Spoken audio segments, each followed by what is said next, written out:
Good morning and welcome back to my YouTube channel, Filipina and Turkish Vlog. Today is Saturday and we're on our way to province. So, nag-change plan pala kami guys instead of going to Yalova para mag-thermal. So, hindi na kami pumunta doon dahil very tiring yun guys. Kasi nga, di ba mag-move out sila biyanan, yung mga gamit doon sa Yalova is dadalhin na doon sa probinsya. So, yung mga gamit na galing doon sa Yalova, ilalagay doon sa amin sa taas. Kasi wala pa kaming gamit sa taas, guys. Yung second house ni Mr. na minana niya sa kanyang mga magulang. So, yung bahay na yun ay galing sa kanyang mga magulang. And bumili nga lang ako ng tubig dyan sa gas station. Guys, andito kami ngayon sa Dolce. Pero Dolce sa Turkish. Nag-stop lang kami para magpagasolina and si Layla, ayan, natulog. Natulog siya ng 1 hour and kagigising lang niya, di ba? Oh no. Oh no. Why? Ayan, so malapit na kami guys sa province. Waiting lang kami kay Mr. Magbabayad ng gasolina. Ate, call Baba na, di Baba? Baba, natin. Dajanim. Ayan guys, habang waiting kami kay Mr. ay inaaliw-aliw ko dyan si Layla. And wala naman siyang tupak ngayon kasi nga nakatulog siya ng 1 hour. So kumakain pala siya ng apple and dati ayaw niya yung apple guys. Ngayon parang gusto niya na yung apple. So mauubos niya na yung isang, isang buo. What's this? Onigiri? You bought it for 100. Do you want? Ito naman si Mr. bumili nitong onigiri na hindi naman talaga masarap ang onigiri dito. Mas masarap pa yung onigiri ko. Yung onigiri guys, pagkain niya ng Japanese and sobrang favorite ko yan sa Japan.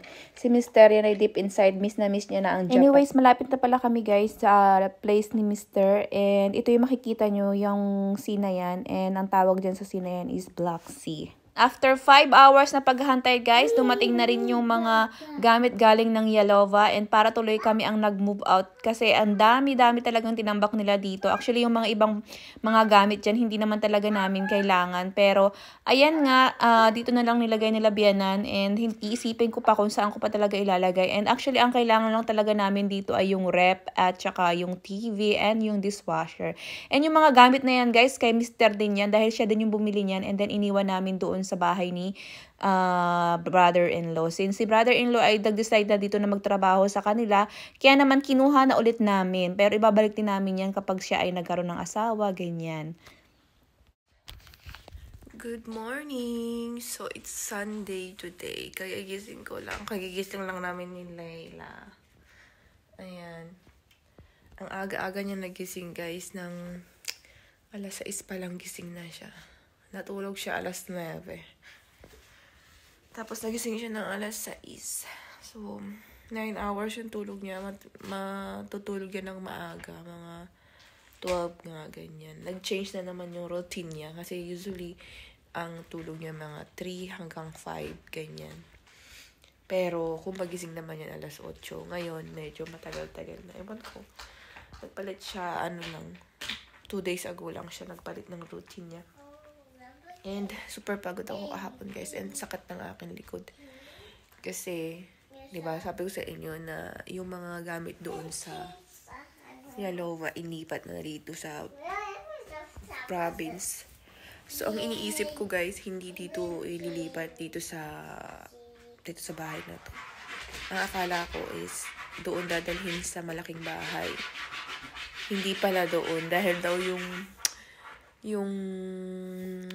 lipat bahay na truck, nagre-reklamo na daw kasi malayo. Ewan sa kanila. Tapos, isa pang reklamo wala daw asansor. Wala daw asansor or elevator dito. One ano lang naman to guys. One floor lang naman to. Kasi dito guys sa Turkey pala, hindi sila sa ground floor, hindi sila kumbaga tumitira sa ground floor. Yung ground floor, yung ground floor nila usually ay pang garden lang or parking, ganyan. Kasi pag daw winter, malamig. Tsaka takot sila sa mga insekto na papasok sa bahay nila, ganyan. So, ayaw nila yung ground floor. Kaya talagang hindi nila ginagawang house yung ground floor. So, nasa dalawang 2 story lang naman to. Kasi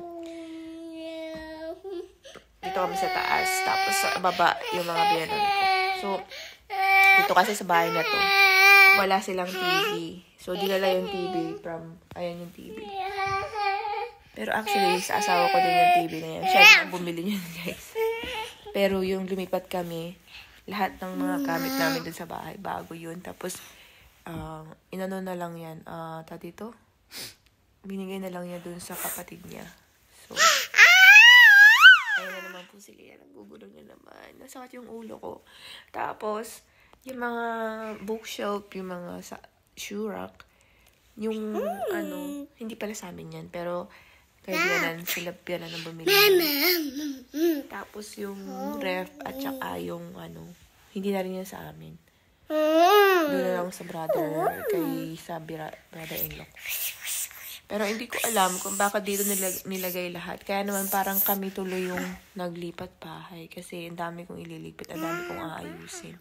Tapos yung mga kinuha na lang nila yung mga lights, light stuff, yung mga ganyan. Pero palagay ko dadalhin din dito yun. Babay ng babay. Nag-flying kiss pa. Where's the remote nila for TV? Then I will open your TV. And then you'll eat na. Yan guys, muni-muni lang muna ako saglit.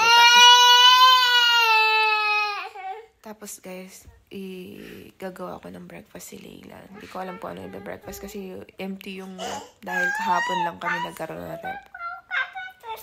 So, pero ayan, maganda na dito kasi kompleto na yung gamit. Wala ka ng And then, naayos ko lang yung mga bookshelf. Nilagay ko yung mga photo frame nila. Bayan na nakatago ng ilang dekada. Parang mga 50 dekada. Tingnan nyo. Layla, no. Ilabas ko yan. Ayan. Diba? Ito yung mga biyanan kong lalaki. Tsaka yung babae, yung dalaga sila. Ewan ko kung ilang taon sila. Tapos dito, still, marami pa rin. Tingnan nyo. Tapos, still, marami pa rin dito, guys. Hindi ko alam kung ano mga nasa box. Tapos, ito. Tapos, ayan. Ewan ko kung saan nila ilalagay ito. Baka sa provincial. Ito, dadalhin na lang namin to sa Istanbul since wala kami ganito sa Istanbul. And ito, bookshelf. Ako bumili nito, guys. Yan. Ganda, diba? Pero wala akong ilalagay. And, get. I will turn on the TV, get. Ayan guys, tanghali na. And natapos na rin ako magligpit-ligpit.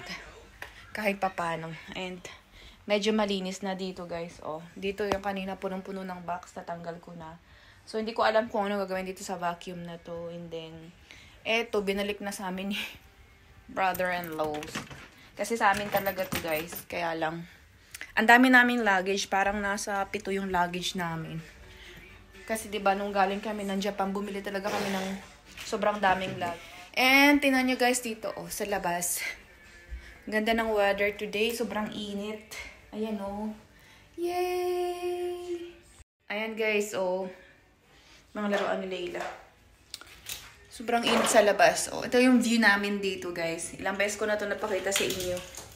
Ayan, ito yung view namin dito na makikita nyo. Sobrang, as in, lapit lang ng seaside. Kung gusto nyo pumunta ng seaside. And then, meron kami pala ditong barbecue stuff. Pinagawa to ni Mr. Pinalagyan niya ng cover or yung pinto. Dati kasi wala siyang pinto. So, pinalagyan ni. Ito, binigay pala sa akin ni Bianan. Ilagay ko daw dito sa table kasi, matalas, pwedeng masaktan si Layla. So, lalagyan natin yan siya, guys.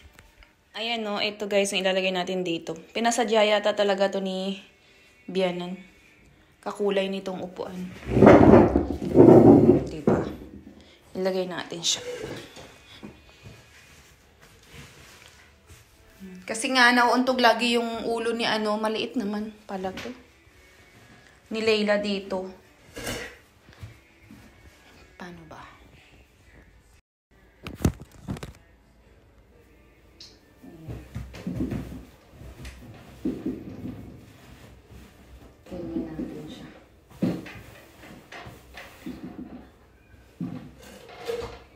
tama. Parang pinasadya talaga to na biyanan dito, guys. Kasi kakulay nung ano, tingnan nyo. Nitong upuan. Kaya lang na to na-adjust, napapalaki siya. Pero, hindi namin malalakihin. So, ito yung tambayan namin dito. Kaya gusto dito ni Mr. Kasi maganda yung view, maganda yung sobrang fresh na fresh lang yung weather. And then, maganda yung place. Nakaka-relax. Kasi kung dito nagtatrabaho si Mr., super relaxing talaga siya. Kompleto na yung gamit namin dito, guys. Wala na akong problema. And ito pala yung mga picture. Parang nakita ko nakahapon. Ito ba yung mga picture at saka mga frame na yan. Kay biyanan yan lahat. Nilagay ko lang kasi nasa cabinet ba? Nasa cabinet siya. Hindi display ni biyanan. And ito yung rep namin. Ito yung rep na galing din sa Yalova, guys. Ito. Hindi pa siya na nag-fix. So, ganyan lang siya. Ewan ko, papakain ko ba kay Leila? So, ayan guys. So, ayan lang yung kaganapan dito sa probinsya. Uwi kami ng Istanbul. Hindi ko alam kung kailan. Baka the next week pa kami uuwi. Kasi si Mr. kailangan talaga niyang uuwi sa Istanbul dahil nag-o-office siya mga 2 days. Parang one day in 1 week. So, required yun kasi parang report, ganun lang magpapas sila ng report sa office. So, kaya kailangan ay makapunta siya sa office and baka kami next week kami pupunta doon.